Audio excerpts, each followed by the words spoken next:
Boa noite. As equipes de emergência tentam encontrar a segunda caixa preta do avião da Germanwings que caiu ontem, com 150 pessoas a bordo.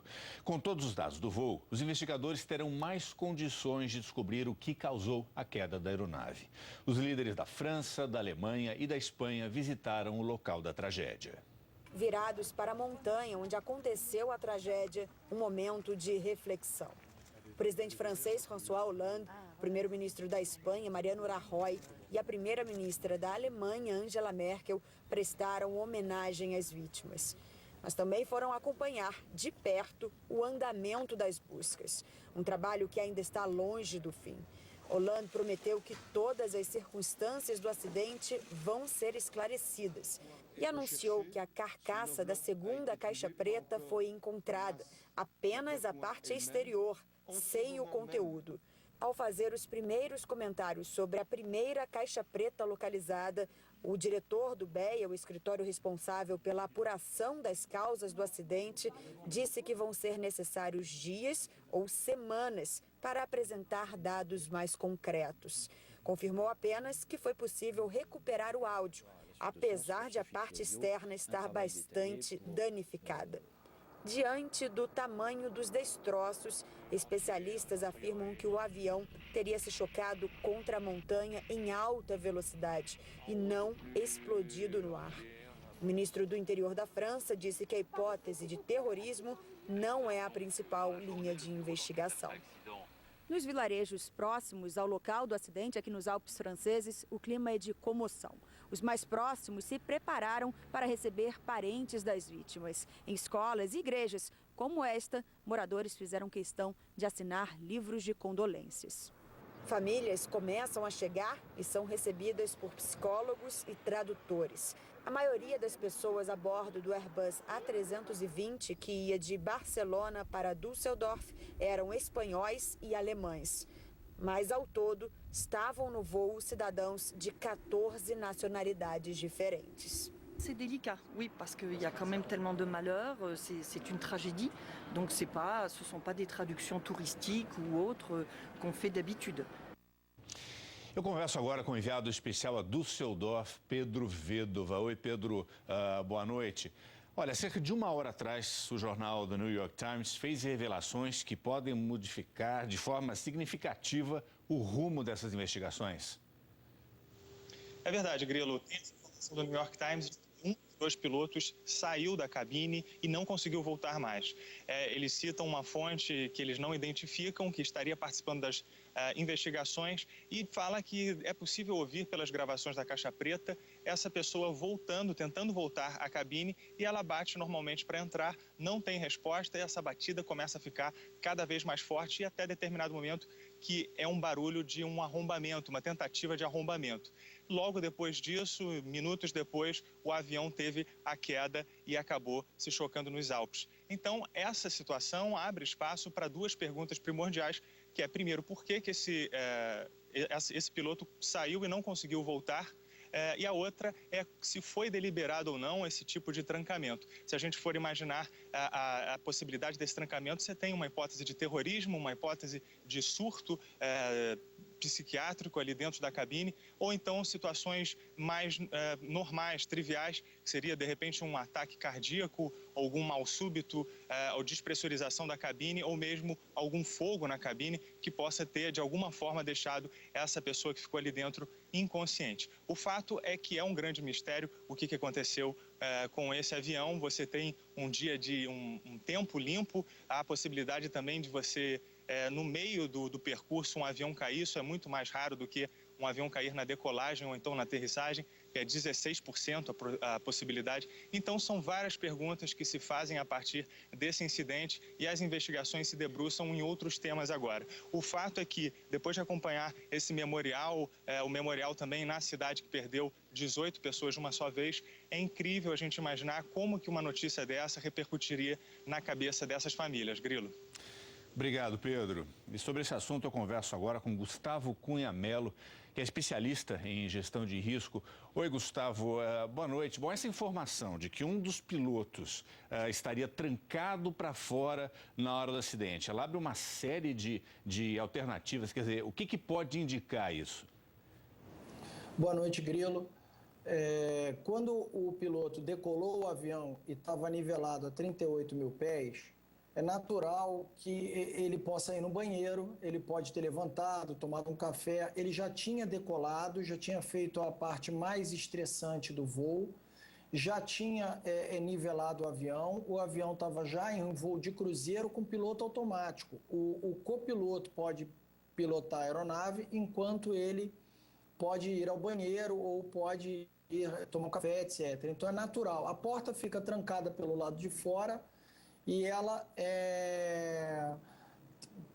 também é comum isso, quer dizer, não se abre por fora para evitar terrorismo. Então você não consegue abrir sem o outro piloto que está dentro abrir a porta para você poder entrar, quer dizer, para o segundo piloto poder entrar.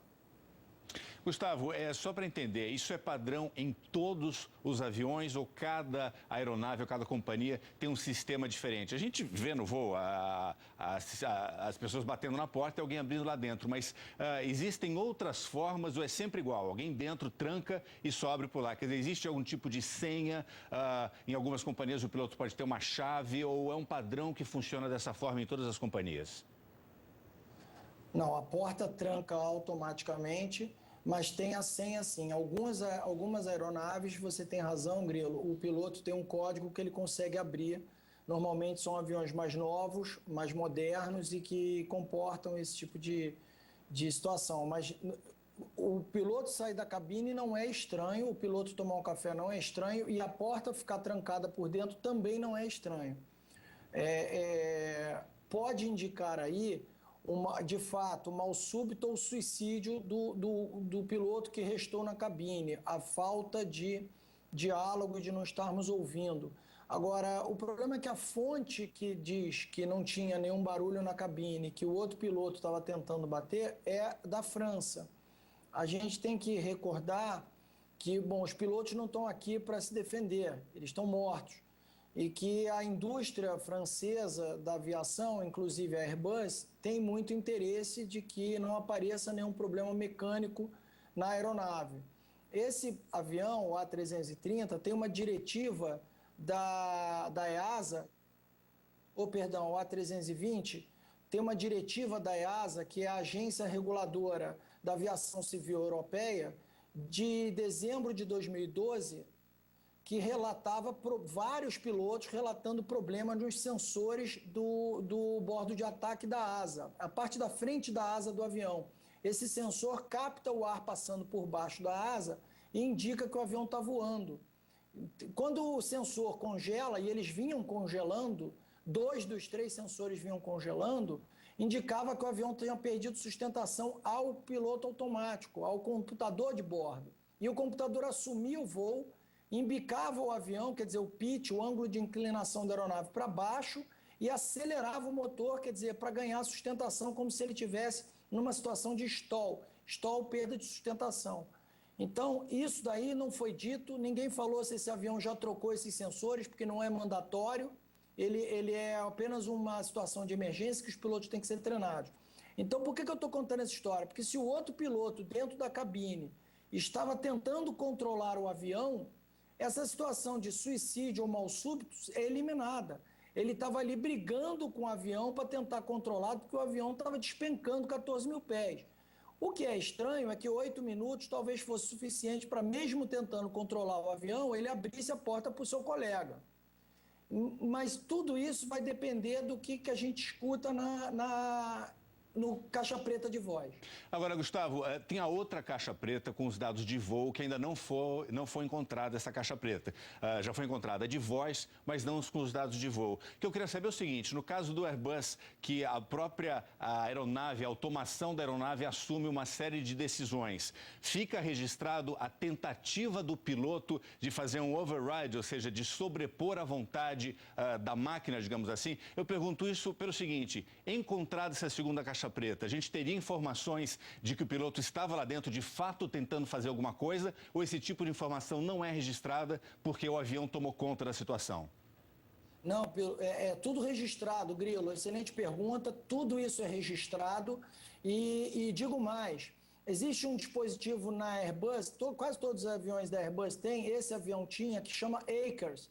ele manda online, né, via satélite, todos os parâmetros de voo para a fábrica da Airbus e para a operadora Germanwings. Então, ele já tem boa parte desses parâmetros de voo registrado com eles. Eles têm um pequeno delay de perda ali, de que eventualmente alguns dados não tenham sido enviados antes do choque com a montanha. Mas boa parte desses parâmetros de voo estão lá, sim, já em poder deles. Então, quer dizer, a caixa preta mais importante não é nem a de dados, é a de voz.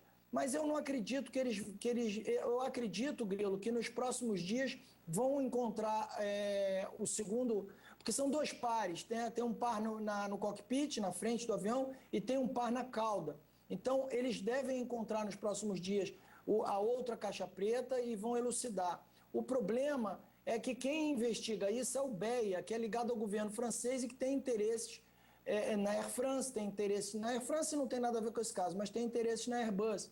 Então, fica um pouco complicado, porque a gente já teve algumas investigações do acidente do Concorde e também até no acidente do A330 da Air France, que há uma série de discussões ali de como o BEA se comporta, diferentemente do nosso CENIPA no Brasil, que é militar, distante das companhias aéreas. Quer dizer, ele não é isolado da empresa, né, da indústria de aviação. Ele é ligado ao governo e tem o mesmo interesse do governo. Tá bom, obrigado, Gustavo. Bom, fica essa questão de encontrada a segunda caixa preta, então talvez se esclarecer isso, mas fica esse mistério com essa nova informação de que o piloto estaria trancado para o lado de fora da cabine. Vamos ver qual é o desenrolar dessa história. Muito obrigado, conversei com Gustavo Cunhamelo, que é especialista em gestão de risco. Obrigado, Gustavo.